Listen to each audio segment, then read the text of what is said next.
Suivez l'actualité du jour.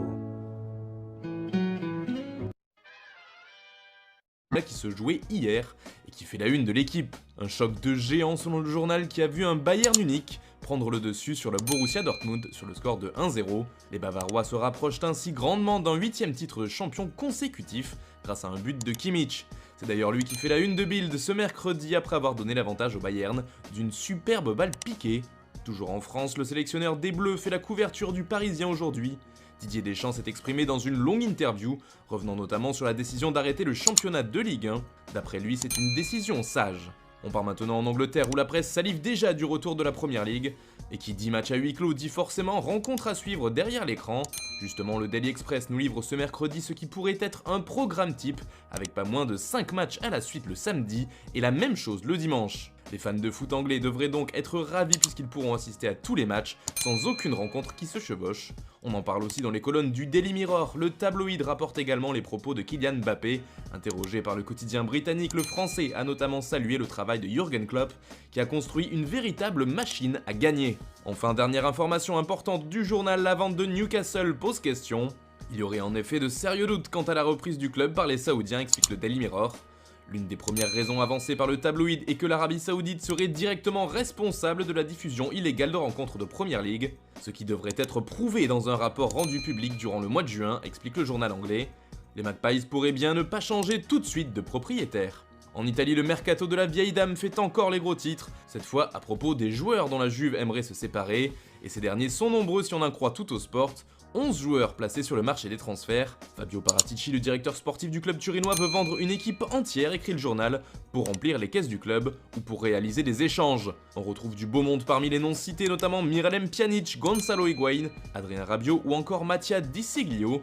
Toujours en Italie, la Gazzetta dello Sport nous rapporte des informations concernant Zlatan Ibrahimovic et sa blessure. L'AC Milan l'a directement communiqué, le tendon d'Achille n'est pas touché et l'attaquant suédois souffrirait juste d'une lésion au mollet. Il pourrait donc revenir d'ici 4 ou 5 semaines. Milan respire. Du côté du Portugal, ça brûle pour Alex Telles et le PSG.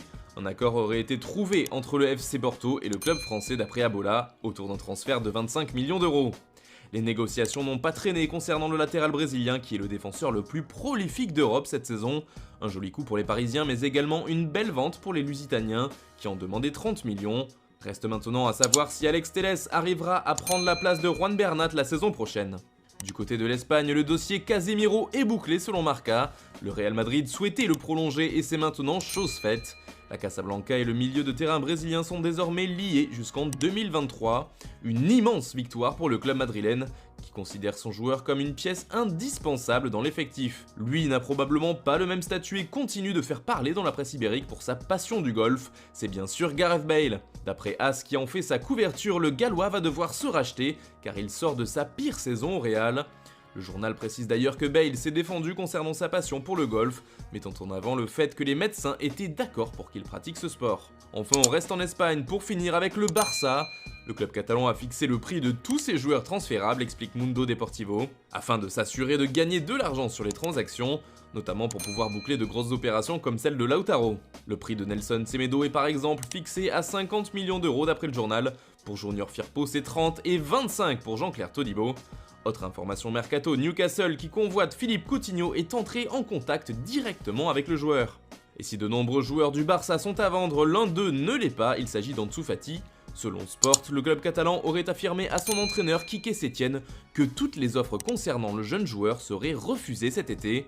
Dortmund et les clubs de Première Ligue qui sont intéressés sont donc prévenus. Enfin, toujours d'après le journal barcelonais, l'Inter serait en pleine réflexion concernant le dossier Lautaro Martinez.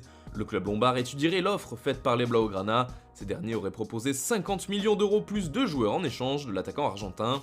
Une offre qui semble intéresser l'Inter. Les Nerazzurri apprécieraient surtout les profils d'Arturo Vidal, Samuel Umtiti ou de Junior Firpo. Voilà, c'est tout pour ce matin. Bonne journée.